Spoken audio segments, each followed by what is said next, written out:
شروع اللہ کے نام سے جو بڑا مہربان نہایت رحم والا ہے۔ صاد، قسم ہے قرآن کی جو نصیحت دینے والا ہے کہ تم حق پر ہو، مگر جو لوگ کافر ہیں وہ غرور اور مخالفت میں ہیں۔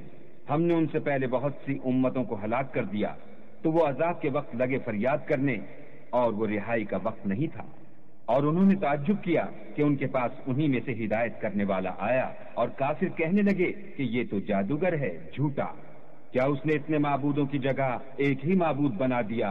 یہ تو بڑی عجیب بات ہے۔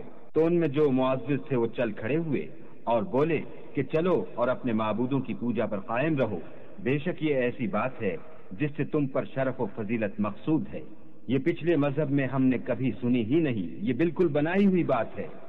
کیا ہم سب میں سے اسی پر نصیحت کی کتاب اتری ہے؟ نہیں، بلکہ یہ میری نصیحت کی کتاب سے شک میں ہیں، بلکہ انہوں نے ابھی میرے عذاب کا مزہ نہیں چکھا۔ کیا ان کے پاس تمہارے پروردگار کی رحمت کے خزانے ہیں جو غالب اور بہت عطا کرنے والا ہے؟ یا آسمانوں اور زمین اور جو کچھ ان میں ہے ان سب پر انہی کی حکومت ہے، تو چاہیے کہ رسیاں تان کر آسمانوں پر چڑھ جائیں۔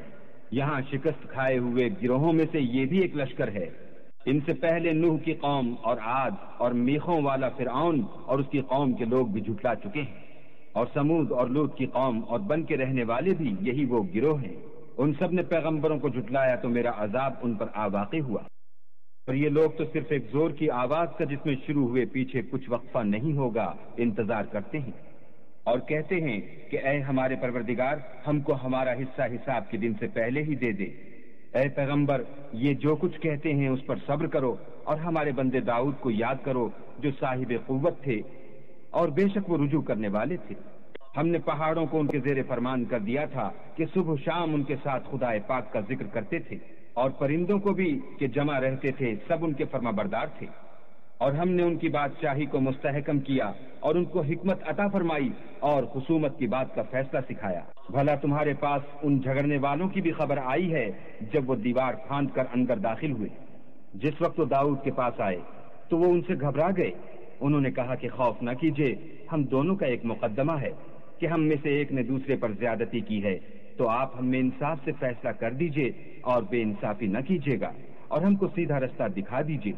کیفیت یہ ہے کہ یہ میرا بھائی ہے، اس کے ہاں 99 دمبیاں ہیں اور میرے پاس ایک دمبی ہے، یہ کہتا ہے کہ یہ بھی میرے حوالے کر دے، اور گفتگو میں مجھ پر زبردستی کرتا ہے۔ انہوں نے کہا کہ یہ جو تیری دمبی مانگتا ہے کہ اپنی دمبیوں میں ملا لے، بے شک تم پر ظلم کرتا ہے، اور اکثر شریک ایک دوسرے پر زیادتی ہی کیا کرتے ہیں۔ ہاں، جو ایمان لائے اور عمل نیک کرتے رہے، اور ایسے لوگ بہت کم ہیں۔ اور داؤد نے خیال کیا کہ اس واقعے سے ہم نے ان کو آزمایا ہے، تو انہوں نے اپنے پروردگار سے مغفرت مانگی اور جھک کر گر پڑے اور اللہ کی طرف رجوع کیا، تو ہم نے ان کو بخش دیا، اور بے شک ان کے لیے ہمارے ہاں قرب اور عمدہ مقام ہے۔ اے داؤد، ہم نے تم کو زمین میں بادشاہ بنایا ہے، تو لوگوں میں انصاف کے فیصلے کیا کرو، اور خواہش کی پیروی نہ کرنا کہ وہ تمہیں اللہ کے رستے سے بھٹکا دے گی۔ جو لوگ اللہ کے رستے سے بھٹکتے ہیں ان کے لیے سخت عذاب تیار ہے کہ انہوں نے حساب کے دن کو بھلا دیا۔ اور ہم نے آسمان اور زمین کو اور جو کائنات ان میں ہے اس کو خالی از مصلحت نہیں پیدا کیا، یہ ان کا گمان ہے جو کافر ہیں، سو کافروں کے لیے دوزخ کا عذاب ہے۔ جو لوگ ایمان لائے اور عمل نیک کرتے رہے، کیا ان کو ہم ان کی طرح کر دیں گے جو ملک میں فساد کرتے ہیں، یا پرہیزگاروں کو بدکاروں کی طرح کر دیں گے؟ یہ کتاب جو ہم نے تم پر نازل کی ہے بابرکت ہے، تاکہ لوگ اس کی آیتوں میں غور کریں اور تاکہ اہل عقل نصیحت پکڑیں۔ اور ہم نے داؤد کو سلیمان عطا کیے، بہت خوب بندے تھے اور وہ اللہ کی طرف رجوع کرنے والے تھے۔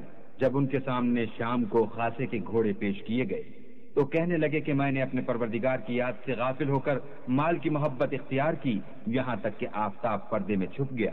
بولے کہ ان کو میرے پاس واپس لاؤ، پھر ان کی ٹانگوں اور گردنوں پر ہاتھ پھیرنے لگے۔ اور ہم نے سلیمان کی آزمائش کی اور ان کے تخت پر ایک دھڑ ڈال دیا، پھر انہوں نے اللہ کی طرف رجوع کیا اور دعا کی کہ اے پروردگار، مجھے مغفرت کر اور مجھ کو ایسی بادشاہی عطا کر کہ میرے بعد کسی کو شایع نہ ہو، بے شک تو بڑا عطا فرمانے والا ہے۔ پھر ہم نے ہوا کو ان کے زیر فرمان کر دیا کہ جہاں وہ پہنچنا چاہتے ان کے حکم سے نرم نرم چلنے لگتی، اور دیووں کو بھی ان کے زیر فرمان کیا، یہ سب عمارتیں بنانے والے اور غوطہ مارنے والے تھے، اور اوروں کو بھی جو زنجیروں میں جکڑے ہوئے تھے۔ ہم نے کہا یہ ہماری بخشش ہے، چاہو تو احسان کرو یا چاہو تو رکھ چھوڑو، تم سے کچھ حساب نہیں ہے، اور بے شک ان کے لیے ہمارے ہاں قرب اور عمدہ مقام ہے۔ اور ہمارے بندے ایوب کو یاد کرو جب انہوں نے اپنے رب کو پکارا کہ بار الہا، شیطان نے مجھ کو ایذا و تکلیف دے رکھی ہے۔ ہم نے کہا کہ زمین پر لات مارو، دیکھو یہ چشمہ نکل آیا، نہانے کو ٹھنڈا اور پینے کو شیریں، اور ہم نے ان کو اہل و عیال اور ان کے ساتھ ان کے برابر اور بخشے، یہ ہماری طرف سے رحمت اور عقل والوں کے لیے نصیحت تھی۔ اور اپنے ہاتھ میں جھاڑو لو اور اس سے مارو اور قسم نہ توڑو، بے شک ہم نے ان کو ثابت قدم پایا، بہت خوب بندے تھے، بے شک وہ رجوع کرنے والے تھے۔ اور ہمارے بندوں ابراہیم اور اسحاق اور یعقوب کو یاد کرو جو قوت والے اور صاحب نظر تھے، ہم نے ان کو ایک صفت خاص آخرت کے گھر کی یاد سے ممتاز کیا تھا، اور وہ ہمارے نزدیک منتخب اور نیک لوگوں میں سے تھے۔ اور اسماعیل اور الیسع اور ذوالکفل کو یاد کرو، وہ سب نیک لوگوں میں سے تھے۔ یہ نصیحت ہے اور پرہیزگاروں کے لیے تو عمدہ مقام ہے۔ ہمیشہ رہنے کے باغ جن کے دروازے ان کے لیے کھلے ہوں گے، ان میں تکیے لگائے بیٹھے ہوں گے، اور کھانے پینے کے لیے بہت سے میوے اور شراب منگاتے رہیں گے، اور ان کے پاس نیچی نگاہ رکھنے والی اور ہم عمر عورتیں ہوں گی۔ یہ وہ چیزیں ہیں جن کا حساب کے دن کے لیے تم سے وعدہ کیا جاتا تھا۔ یہ ہمارا رزق ہے جو کبھی ختم نہیں ہوگا۔ یہ نعمتیں تو فرما برداروں کے لیے ہیں، اور سرکشوں کے لیے برا ٹھکانہ ہے، یعنی دوزخ جس میں وہ داخل ہوں گے، اور وہ بری آرام گاہ ہے۔ یہ کھولتا ہوا گرم پانی اور پیپ ہے، اب اس کے مزے چکھیں، اور اسی طرح کے اور بہت سے عذاب ہوں گے۔ یہ ایک فوج ہے جو تمہارے ساتھ داخل ہوگی، ان کو خوشی نہ ہو، یہ دوزخ میں جانے والے ہیں۔ کہیں گے بلکہ تم ہی کو خوشی نہ ہو، تم ہی تو یہ بلا ہمارے سامنے لائے ہو، سو یہ برا ٹھکانہ ہے۔ وہ کہیں گے اے پروردگار، جو اس کو ہمارے سامنے لایا ہے اس کو دوزخ میں دونا عذاب دے۔ اور کہیں گے کیا سبب ہے کہ یہاں ہم ان شخصوں کو نہیں دیکھتے جن کو بروں میں شمار کرتے تھے؟ کیا ہم نے ان سے ٹھٹھا کیا ہے یا ہماری آنکھیں ان کی طرف سے پھر گئی ہیں؟ بے شک یہ اہل دوزخ کا جھگڑنا برحق ہے۔ کہہ دو کہ میں تو صرف ہدایت کرنے والا ہوں، اور خدا یکتا اور غالب کے سوا کوئی معبود نہیں، جو آسمانوں اور زمین اور جو مخلوق ان میں ہے سب کا مالک ہے، غالب اور بخشنے والا۔ کہہ دو کہ یہ ایک بڑی ہولناک چیز کی خبر ہے جس کو تم دھیان میں نہیں لاتے۔ مجھ کو اوپر کی مجلس والوں کا جب وہ جھگڑتے تھے کچھ بھی علم نہ تھا، میری طرف تو یہی وحی کی جاتی ہے کہ میں کھلم کھلا ہدایت کرنے والا ہوں۔ جب تمہارے پروردگار نے فرشتوں سے کہا کہ میں مٹی سے انسان بنانے والا ہوں، جب اس کو درست کر لوں اور اس میں اپنی روح پھونک دوں تو اس کے آگے سجدے میں گر پڑنا، تو تمام فرشتوں نے سجدہ کیا مگر شیطان اکڑ بیٹھا اور کافروں میں ہو گیا۔ اللہ نے فرمایا کہ اے ابلیس، جس شخص کو میں نے اپنے ہاتھوں سے بنایا اس کے آگے سجدہ کرنے سے تجھے کس چیز نے منع کیا؟ کیا تو غرور میں آ گیا یا اونچے درجے والوں میں تھا؟ بولا کہ میں اس سے بہتر ہوں کہ تو نے مجھ کو آگ سے پیدا کیا اور اسے مٹی سے بنایا۔ کہا یہاں سے نکل جا، تو مردود ہے، اور تجھ پر قیامت کے دن تک میری لعنت پڑتی رہے گی۔ کہنے لگا کہ میرے پروردگار مجھے اس روز تک کہ لوگ اٹھائے جائیں مہلت دے۔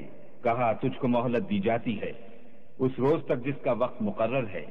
کہنے لگا کہ مجھے تیری عزت کی قسم میں ان سب کو بہکاتا رہوں گا سوا ان کے جو تیرے خالص بندے ہیں۔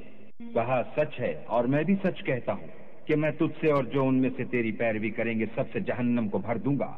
اے پیغمبر کہہ دو کہ میں تم سے اس کا صلہ نہیں مانگتا اور نہ میں بناوٹ کرنے والوں میں ہوں۔ یہ قرآن تو اہل عالم کے لیے نصیحت ہے، اور تم کو اس کا حال ایک وقت کے بعد معلوم ہو جائے گا۔